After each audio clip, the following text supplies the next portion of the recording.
کرنے والا ہے، اگر قرآن کی علم و جہاد کو ماننے والا ہے،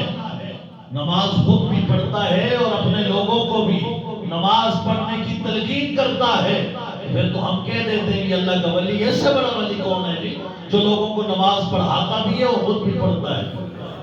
تو جڑا 40 داڑھی قریب ہی نہ جاوے، 40 دن صاحب مجھے کہنے لگے کہ ہمارے پیر صاحب نے ہمیں منع کیا کہ کوئی نماز نہ پڑھے، اور میں حلفاً یہ قرآن میرے سامنے، اس نے کہا میں نے 4 سال سے قرآن کی تلاوت نہیں کی، میں 4 سال ہوئے نہیں پیروں کا بیعت ہوئے ہیں، ماشاءاللہ بڑی گل ہے، نے کہا جی 4 سال ہوئے کہ قرآن کے قریب نہ گیا، میں کہا پیر صاحب کی تعلیمات کیا ہیں؟ بعض انہوں نے کہا ہے نا بس ہر ویلے اللہ اللہ کرتے رہو، وہی نماز ہے، یہی نماز ہے، یہی روزہ ہے، یہی حج ہے، یہی زکوٰۃ ہے، کون یہ کم بڑا ہے جی؟ اور پھر ہماری یہ بھلی قوم جو ہے یہ کیا کرتی ہے؟ اس نے عقیدت میں اس قدر آگے تک ہو جاتے ہیں کہ گاڑی بھی پیر صاحب کی جب نکلتی ہے اس کے ٹیروں پر اونچیاں دیتے ہیں، بوسے دیتے ہیں، اور یہ منظر میں نے کراچی میں خود ایک پیر صاحب کے فارم ہاؤس کے باہر دیکھا، میں گزر ہو رہا تھا، میں کہا جی بڑے پیر نہیں فلانے پیر ہیں، گڈی جا رہی ہے اور عورتیں دوپٹے سے پیچھے لگی، اور یہ معاشرہ اس قدر، میں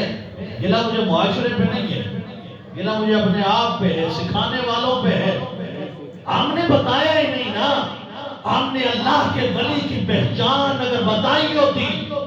تو دنیا آج چوکوں اور چوراہوں میں مٹھو پالنے والے اور مٹھو لے کے بیٹھنے والوں کے گرویدہ نہ ہوتے،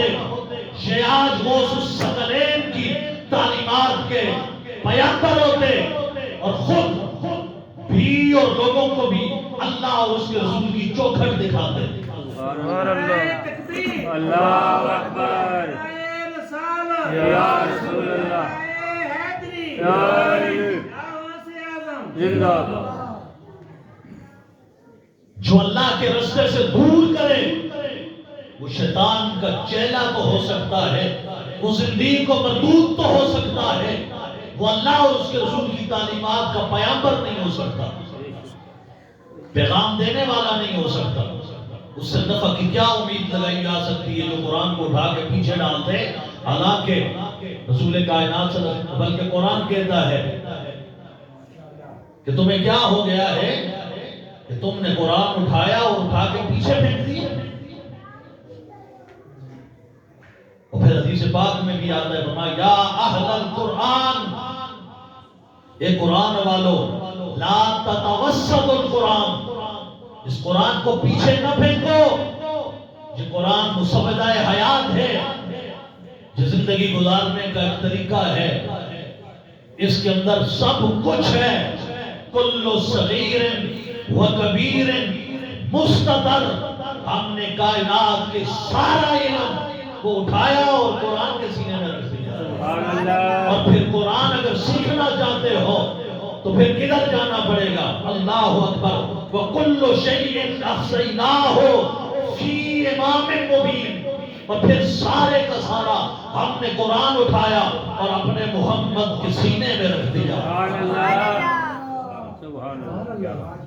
ہم نے سارا قرآن، علم سارا قرآن میں، اللہ اکبر، سارے جہان کا علم، خوش تر، ظاہر، باطن، اوج کمال، اوج سریا کا علم، تخت السرا کا علم، شمالاً جنوباً، پہاڑ دریا، خشک تر، پرندے پرند چرند درند، نباتات حیوانات جمادات، کائنات کی ہر شے کا علم ہم نے اٹھایا، قرآن میں رکھا، اور سارا قرآن اٹھایا محمد کے سینے میں رکھا۔ اب جو محمد مصطفیٰ کے قدمین شریفین کے ساتھ لگی ہوئی خاک کو اپنی آنکھوں کا سرما بناتا ہے، وہی حقیقی معنوں میں پیر ہوا کرتا ہے۔ اور مولا علی سے تفسیر پوچھی گئی، پیر کون ہوتا ہے، فقیر کون ہوتا ہے؟ اللہ اکبر، پیر اور فقیر کون ہوتا ہے؟ فرمایا جو اللہ کے رستہ دکھائے نا، اللہ کی طرف بلائے اور اللہ کی راہ دکھائے اور توبہ کروائے وہ پیر ہوتا ہے، کہا پہچان کیا ہوئی، ہمیں کیا خبر؟ فرمایا اِذَا رُؤُوا ذُکِرَ اللَّهُ، جب تم انہیں دیکھو گے تمہیں ان کے چہرے میں وہ ذات نظر آئے گی، سبحان اللہ، چہرہ ان کا ہوگا، کمالات اس کے نظر آئیں گے، سبحان اللہ، اور جب تم ان کے قدمین میں آ کے بیٹھو گے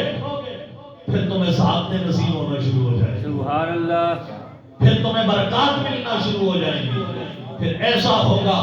کہ آنکھیں جب یہ بند کرتے ہیں دنیا دیکھتی ہے ادھر ہی موجود ہے، لیکن کمال کچھ اور ہوتا ہے، آنکھیں کھلی ہوتی ہیں منظر کچھ اور ہوتا ہے۔ میں غوث کی بات کیا کروں، غوث تو بڑے آدمی ہیں، غوث اعظم کی تو غوث اعظم جن کا لقب بھی غوث اعظم ہو، ان کی شان مجھ جیسا حقیر فقیر ادنا سا طالب علم کیسے بیان کر سکتا ہے؟ میں تو ان کی نسل میں آنے والے اگر پیر مہر علی کو یاد کروں، سبحان اللہ، اللہ اکبر، گولڈے کی سرزمین کا تاجدار مدینہ الرسول کی گرد ہے، سنتیں بات سمجھیے نا، لوگ کہتے خیر ہے جی سنتی کو، خیر سنتی تو ہے، داڑھی نہیں رکھی خیر ہے جی سنتی تو ہے، فلانا کام نہیں خیر سنتی تو ہے، لیکن جن لوگوں کا نا وہ مقام قرب جن کو ملتا ہے، مقام قرب جن کو حاصل ہو جاتا ہے، وہ تو سنت غیر معتدہ بھی ترک نہیں کرتے، فرائض تو دور کی بات ہے نا، واجبات تو دور کی بات ہے، نوافل تو وہ واجبات کو چھوڑیے، جن لوگوں کا تعلق جڑ جاتا ہے، جن کو لذت لگ جاتی ہے، سبحان اللہ، جن کو لذت لگ جاتی ہے نا، وہ پھر اپنے آپ میں نہیں رہتے، وہ اسی کے ہو جاتے ہیں جس کی لذت لگ جاتی ہے۔ دو عالم سے کرتی ہے بیگانہ دل کو، دو عالم سے کرتی ہے بیگانہ دل کو، عجب چیز ہے لذت آشنائی، جب یہ کسی کو لگ جاتی ہے نا، پھر اس کو یہ دنیا، پھر اس کی بہاریں، پھر اس کی چمچماہٹ، پھر اس کی محبتیں وہ سامنے نہیں آتی، پھر اسے کون نظر آتا ہے؟ یا رب نظر آتا ہے یا رب کا یار نظر آتا ہے، اسے کوئی اور دوسرا نظر نہیں آتا۔ 11 سال تک کوزہ اٹھانے والا، برتن اٹھانے والا حضرت کے سامنے عاجزی کر کے کہتے ہیں حضرت صاحب 11 سال ہو گئے، میں نے آپ کی کوئی کرامت نہ دیکھی، آپ نے مردے زندہ نہ کیے، تو ہماری فطرت کا آدمی ہوگا،